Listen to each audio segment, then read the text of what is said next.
going to go ahead and get started. So, as you guys know, coming into every trading week, we always start with the economic calendar. Today was a bank holiday, so you should not have done anything today. Now, there was something offered that we will get into, and I'm going to review it, just showing proof of concept. But on bank holidays, generally, you don't want to do anything, you just want to sit it out. The reasoning behind this is if you look at it from a logical standpoint, in order for us traders to make money, we need volatility in the markets. Volatility gets driven by large impact news drivers like these red folders right here and big players that come into the markets. So big institutions that put a lot of money into the markets, they drive volatility. If there's no volatility in the market, then how are we even going to make money? If the big people don't want to go in, then why should we want to go in? Looking at it from a logical standpoint, you shouldn't trade on days that have bank holidays. It's very low volatility and there's very limited opportunity.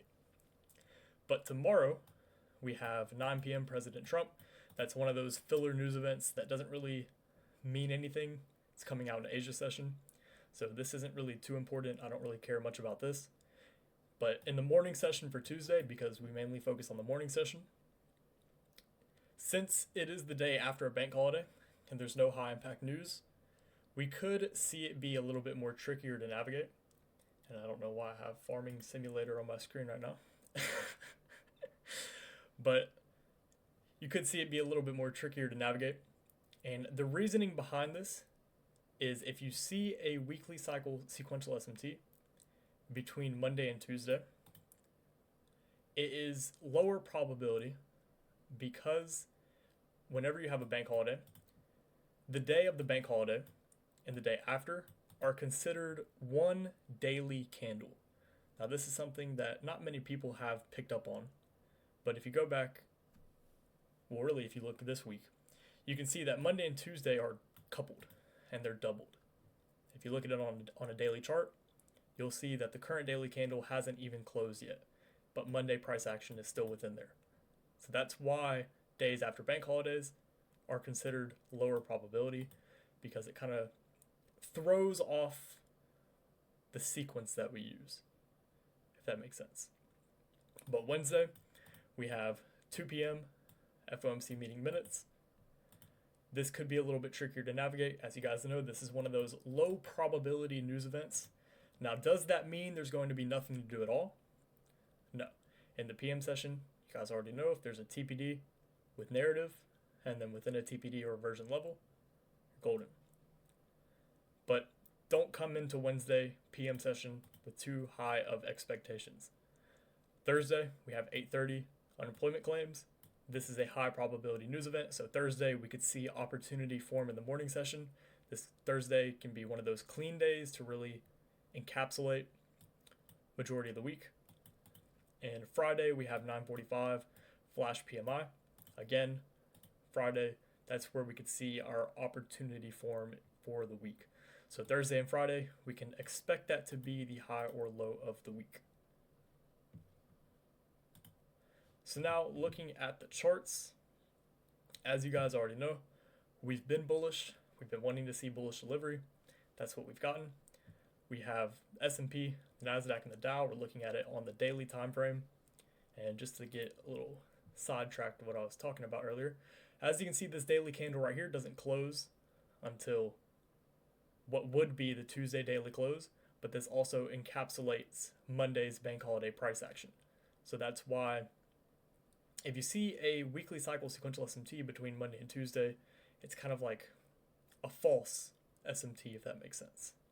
So this is Monday and Tuesday are considered one daily candle in this example, since Monday was the bank holiday. And you guys can hear me good, correct? Okay. But we do have these highs on S&P that we've been targeting, and then we have this high on NASDAQ, and the Dow we have this high. I don't expect the NASDAQ to reach its all-time high quite yet. I would like to see the NASDAQ or the S&P breach their all-time highs first, and then from there, if we get a short-term accumulation and then a bearish true reversal, then we could see a fall back within the range. But for now, really what we want to see, as you guys know, Thursday or Friday, if today or tomorrow, if that doesn't kick us up higher, then Thursday or Friday we could see that run higher, taking out these highs. But for right now, draw on liquidity is these highs. If we get a bullish entry signal, then these are the targets. So now we are looking at today's price action.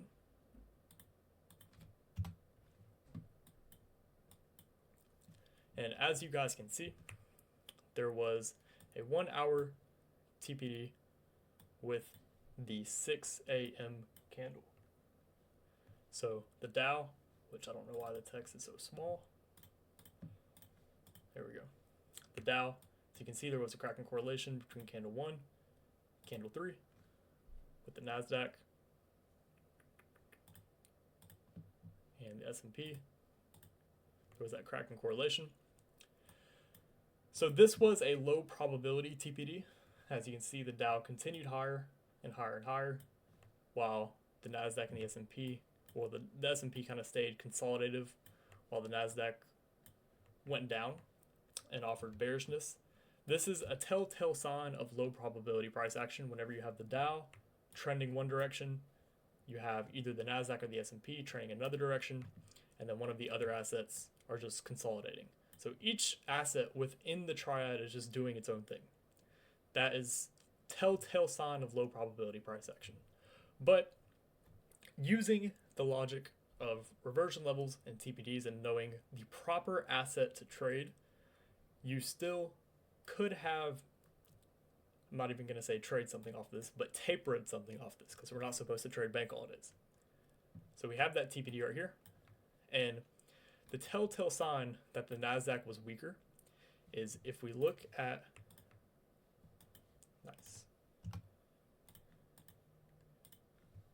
if we look at this gap right here in comparison to the NASDAQ and the S&P. So now we'll just bring that to, there we go.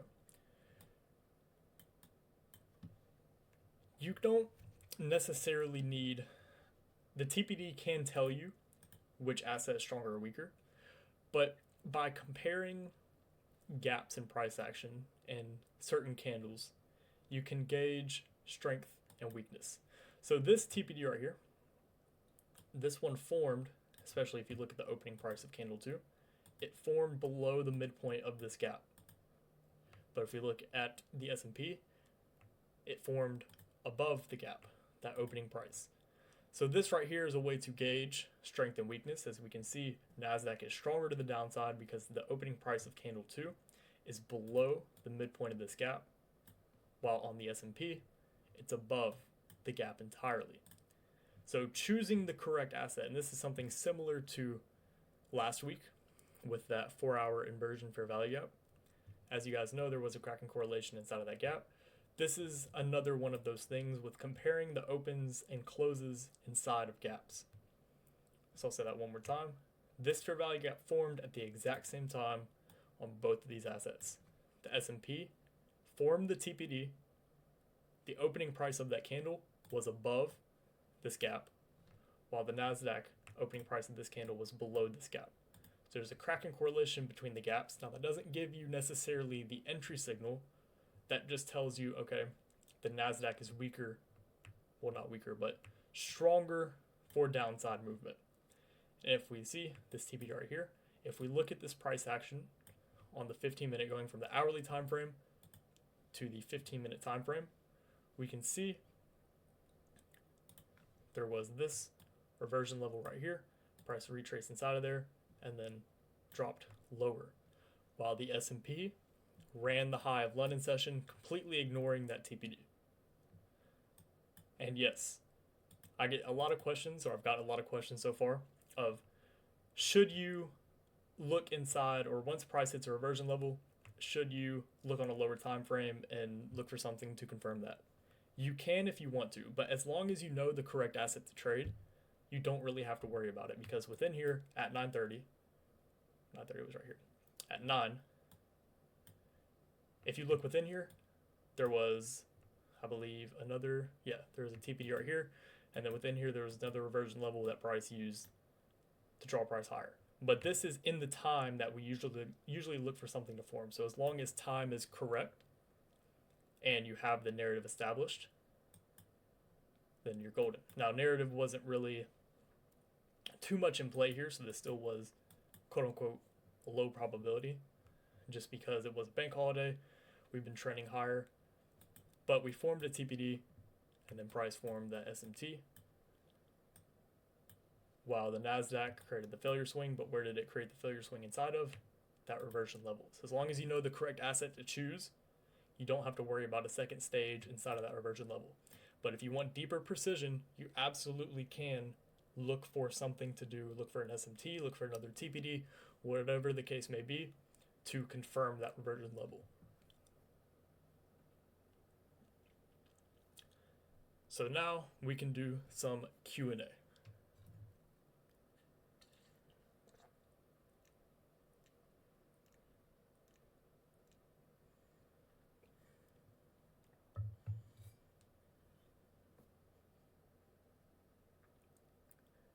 The market is giving you a Yelp review. You guys can see it now. You guys can see this stuff is crazy. It actually works. You have something that works, and you can see it.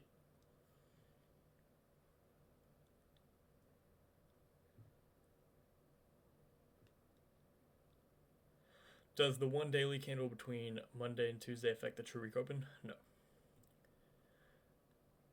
Could you talk about how you would go about trading as a beginner if you were like us? That depends on your personality.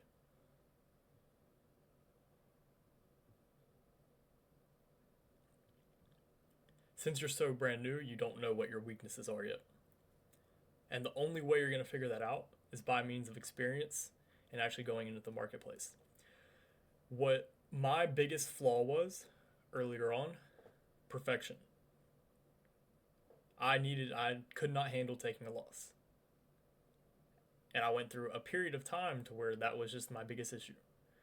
So as a new trader, you have to really just figure out what your weaknesses are and build on top of that and build a model or a trade style that allows you to pretty much enhance your weaknesses, because everybody has weaknesses. Everybody feels emotions in trading. It's just developing a style to where it won't send you over the edge.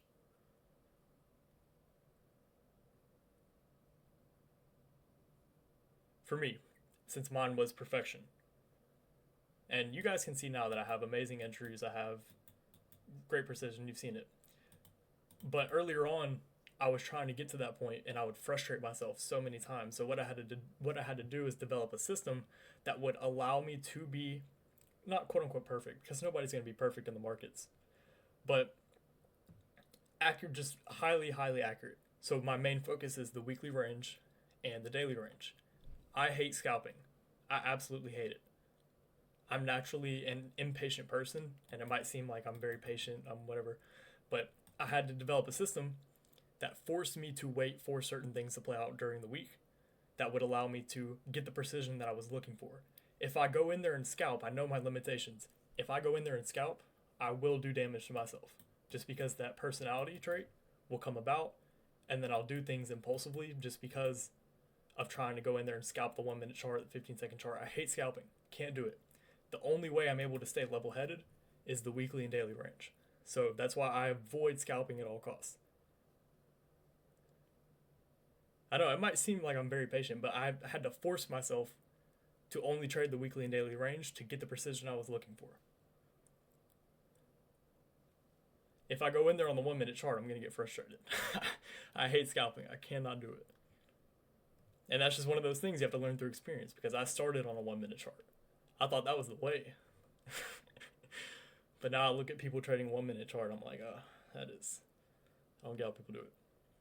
But enough about me. I don't know where that rant came from. I really like seeing at the end of the lecture, you say the first thing I look for is a 4 hour 2 a.m. TPD. If not, then a 1 hour. Could you go more into this? What you look for from when you start looking at the market to when your trading window begins? Yeah, so pretty much just like a top-down analysis, That's the same way you go into looking for TPDs, especially if you're trading the daily range.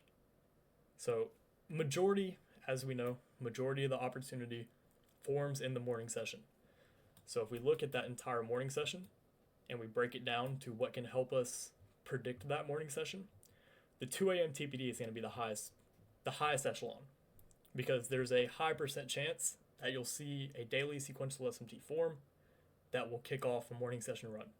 If that isn't there, then you look for the 1 hour TPD, which can tell you strength or weakness on an asset, as you can see, like what happened right here, which can give you a run in the morning session.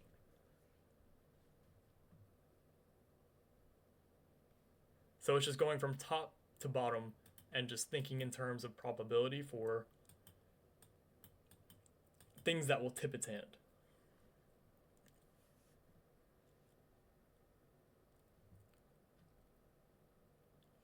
How can one go about treating the 15-minute time frame as a narrative time frame, the 5-minute time frame as a higher time frame, and 1-minute time frame as a lower time frame for scalping? The same way that I would go about it for the weekly, for monthly cycle, weekly cycle, daily cycle. But with that, because I did get a question about this and somebody asked me why didn't this work out right here, you still want to be in tune with the higher time, especially like the weekly cycle. Always be in tune with the weekly cycle. If you're trading against the weekly cycle, don't hold on to it for too long. So if the 15-minute daily cycle forms, and then or you have your narrative time frame forms, but it's opposing, for your example, the 15-minute time frame, which would be the daily cycle. If a daily cycle bearish sequential SMT forms as your narrative time frame, and then something on the 5-minute or 1-minute confirms that being a true reversal for that cycle, but it's against the weekly range, don't hold on for too long, and don't expect it to be like a monster trade or anything. But you still very well can use it the same way that I'm sharing with you, of how we go into the beginning of every week. We say, okay, price is either going to draw higher or it's going to draw lower.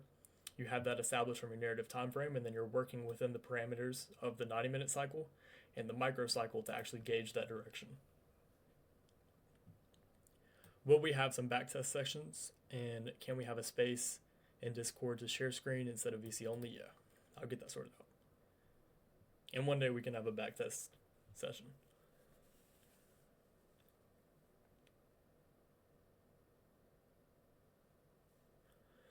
What month will you explain your logo? I'm waiting to see who can figure it out first.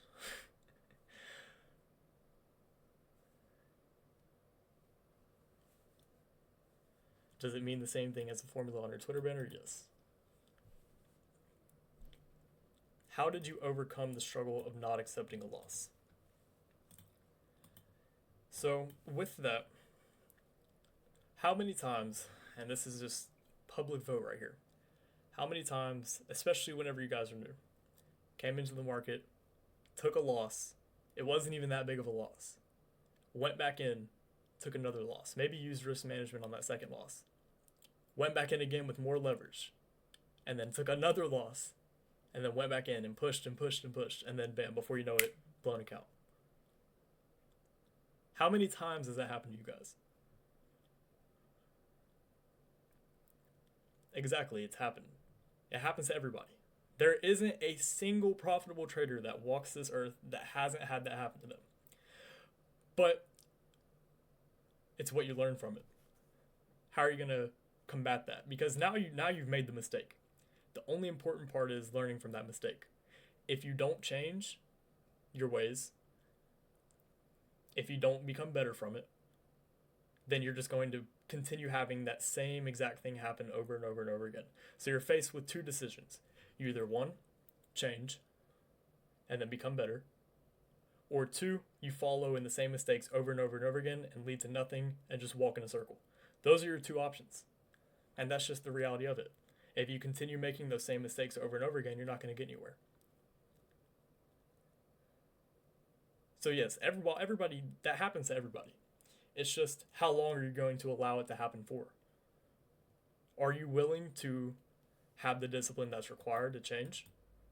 Or are you just going to get frustrated and continue making that same mistake over and over again? But how you beat that is from finding the root cause of it. And that comes by means of journaling. That's why the very first video of the core content lecture was proper and effective journaling. Through journaling, you're going to figure out why you feel a certain way. You're going to figure out the reason behind your losses.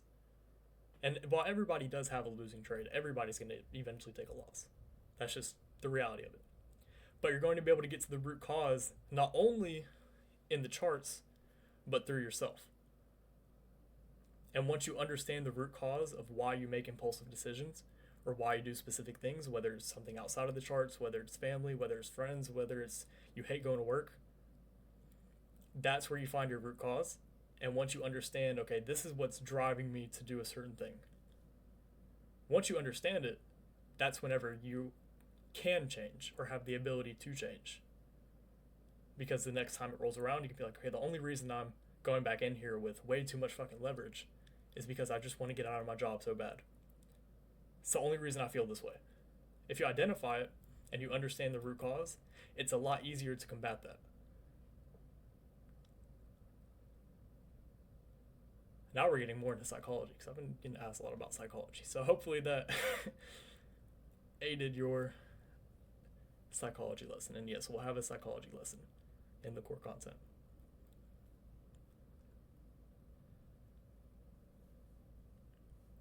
And no, for the person asking, did not trade today. I'm just showing you proof of concept that even on low probability days, it's there. That doesn't mean trade it. I'm just outlining it for you. For example, I want to backtest 2015. How can I call that data? What tick should I search at TradingView? If you want to go back and backtest particular data from years ago, type in the contract month. For example, NQH. This is the first 3 months of the year. And then what you were saying, what was it, 2015? You type in 2015. Now, while on TradingView, it doesn't say there are any symbols or anything. If you click enter, it'll take you right to that data. And you can look at it through the scope of the lower time frame.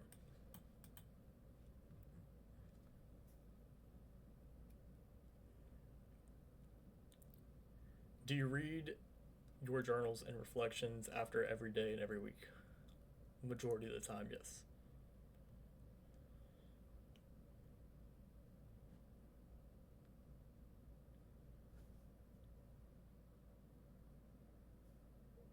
Do you use Notion for journaling? No. I have a notebook. I have many notebooks. Physically writing things down.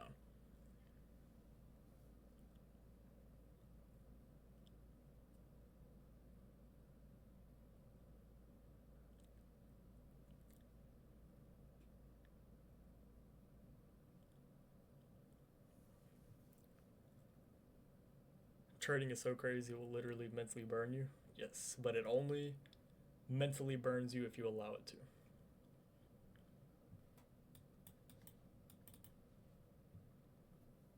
On 6-hour TPDs, you use 90-minute candles to identify reversion levels. We'll get into that. For a TPD to produce a run or be confirmed, does it have to be followed by a lower time frame sequential SMT? Example, 1-hour TPD, 5-minute or 90-minute cycle sequential SMT. Once you get down to the lower time frame, I would say the 1-hour TPDs and below, it's sometimes you'll see it make a run without a sequential SMT. So that's why it's important to, if you do get a reversion level from that 1-hour TPD, example on the 15-minute time frame, you choose the strongest one in the direction that you believe price will draw to. So you don't have to worry about if it will create an SMT or not to confirm it. Because that's what pretty much reversion levels were. It removed the fluff, the need to see a second stage SMT. If it's there, it's there. If it isn't, it isn't. As long as you choose the correct asset, you'll still be in the move regardless.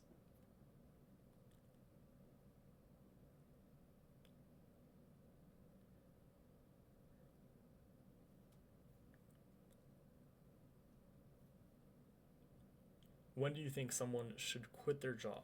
It really depends on their circumstances. But if you have a track record, I would say if you have a year of consistency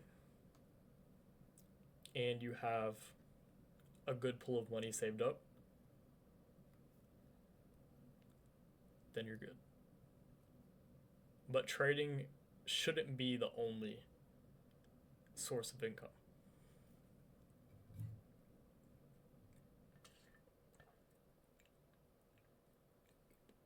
Because the worst thing you can do is try to trade for money. It sounds contradictory, I know.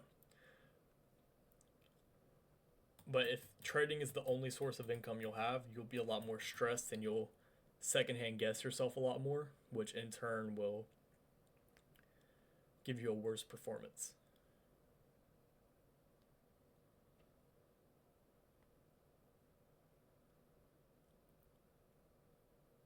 Even your outlook for the days, you don't take screenshots of the charts and put them in your journals. No, I write everything down.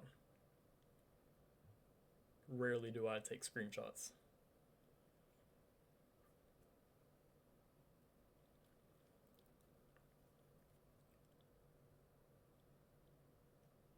For the one-on-ones, are we going to be screen sharing, right? I feel like this is obvious, which is yeah.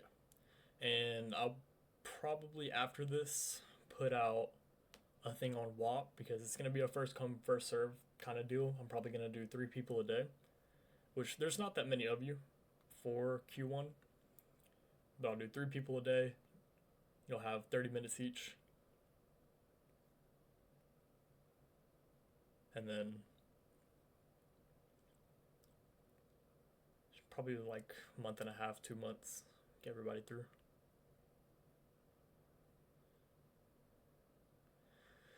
If there's predefined or SMT and a TPD, which asset should we pick for a reversion level? Still the strongest one.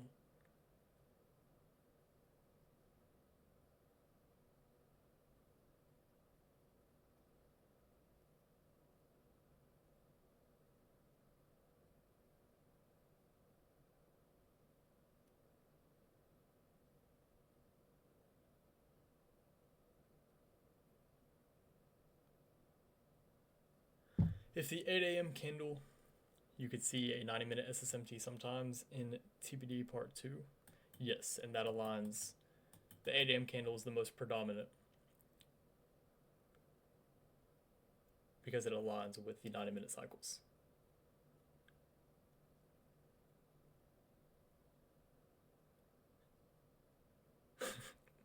It's so funny to me how people... And there's so many discussions on whether on what I trade. Is he on demo? Is he on live? Is he on a prop? Can't spend my money. Ask that so many times. It's not going to help you become a better trader. And that's why I never answer that question.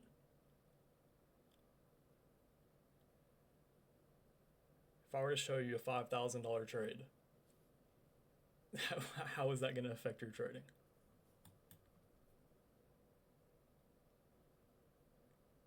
That's why I never talk about money that much, because it doesn't matter. I'm teaching you how to read price, not how to copy my trades. I'm teaching you to be independent.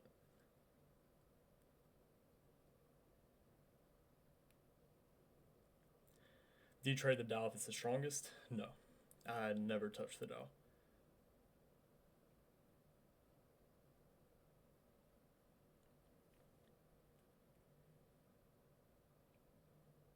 Strongest asset, 1 up close for candle 2. Yeah, that's one way to look at it. But if you were here for the beginning portion of the live stream, you can now see it with gaps that form.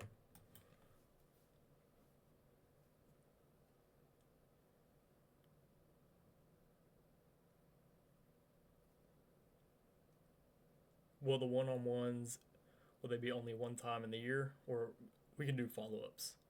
So like if you want to have another one, we can have that. And you guys are the only people that are going to have that because I'm actually not going to have enough time in the day. Once I bring more people in here, it's going to be impossible to fit all the new people in. So you guys are going to be the only ones.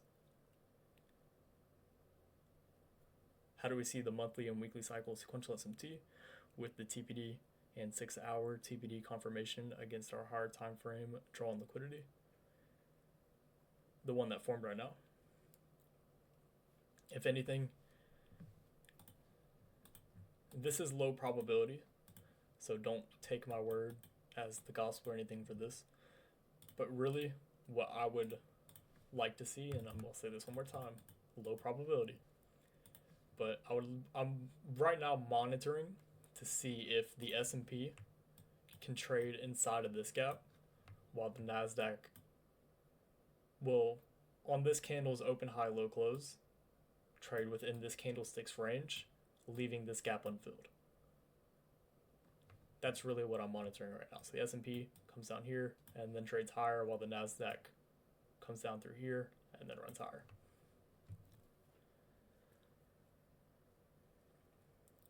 What's the biggest loss you took in a day? Thousands. Thousands of thousands.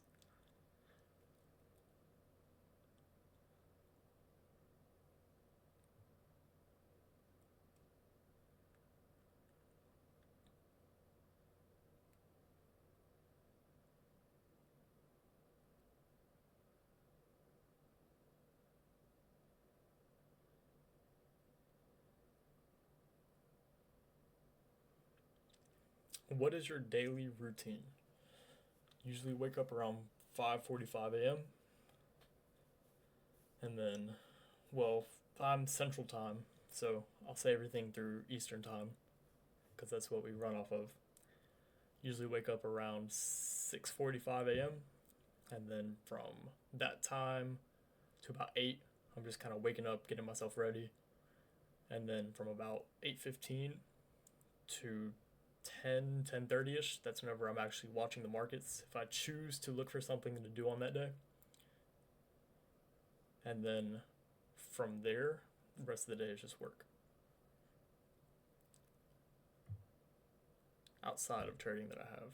And it's not a job, no. Because I told you guys earlier, this is pretty much main focus.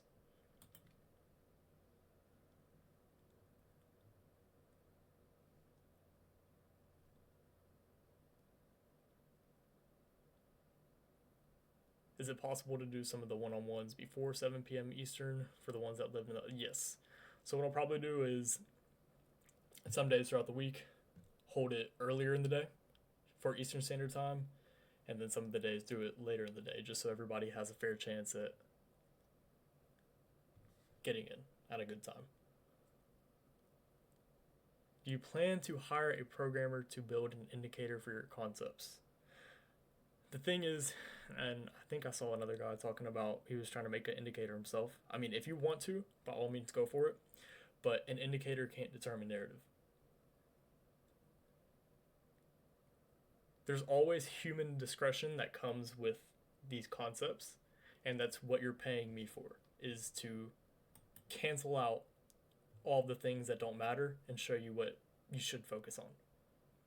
Because reversion levels can be wrong. They form damn near in every single TPD. It's just selecting the correct ones and actually framing a proper way of looking for them. And knowing what direction to go for, things of that nature. An indicator just simply can't do that. If we don't get any one-on-ones with you, then the assistant will take some of the one-on-ones, right? Voice reveal from the assistant. Yeah, he said he's going to hold some as well.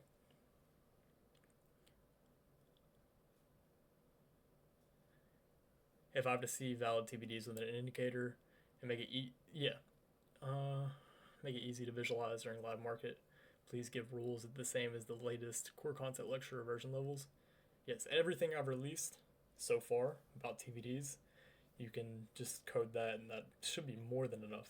But only use that as like a crutch to help you identify it.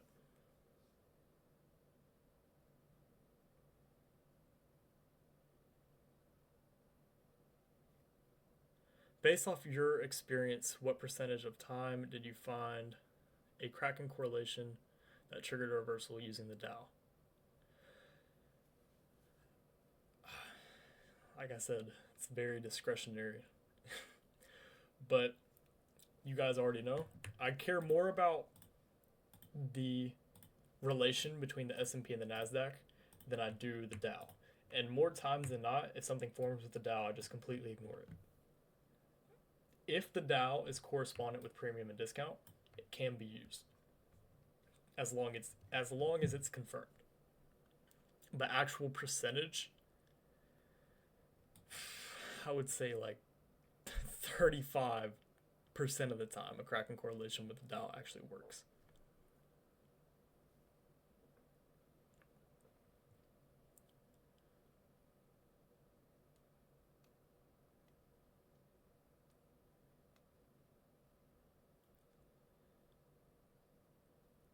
Which candle would you choose for the 4-hour version level if we have a daily TPD?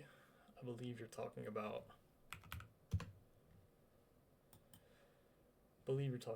this right here.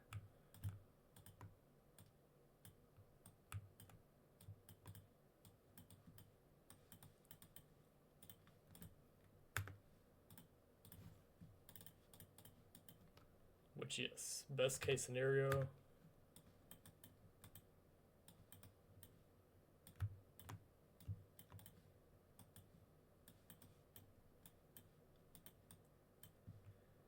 is we see the S&P. This is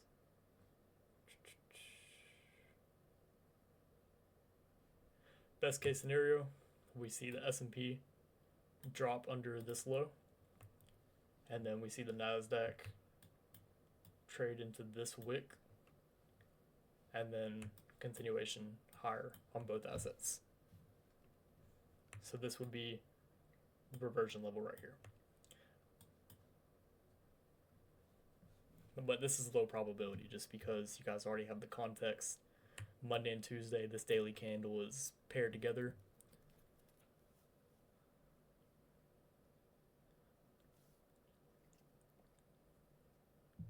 In the TPD video, you said that if we see a TPD, we should look for an SMT between candle 2 and candle 3.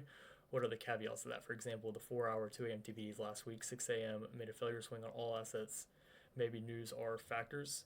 Yes, so what I'm teaching you, especially with core content and all that, that is theory. So that is textbook. But as we all know, sometimes textbook is different from what actually happens. And that's why sometimes, like for example, if we go back to the weekly time frame, whenever I said, I believe it was one of these weekly candles was a TPD, I said I want to see this act as a continuation TPD. Things like that, where you just have experience and know, okay, an SMT shouldn't form right here, or an SMT should form right here. It's just one of those things that you'll gauge through experience.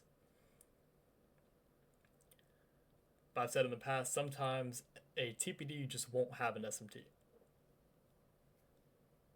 In low probability cases, it'll just run without one. Since we're considered OG, will you give us a discount for next quarter? You guys are going to remain at the same price because what I'm planning on doing is opening it up back in April, but for $200 a month. I think that's pretty fair.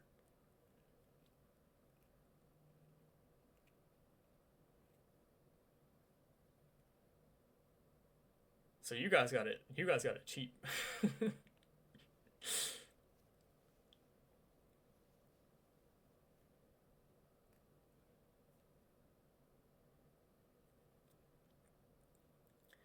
Has Dave made some new concepts? I have no idea.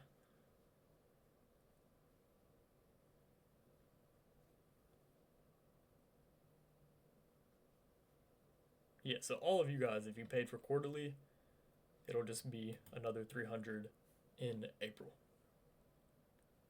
Or like March 31st or something. I think that's whenever the assistant set it up.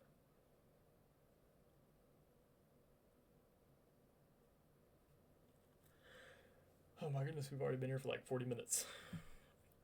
But anyways, hopefully you guys found this one insightful. I will speak with you all again Tuesday night in the pre-recorded lecture, and then we'll have our Wednesday live stream as usual. So with that being said, good luck and good trading.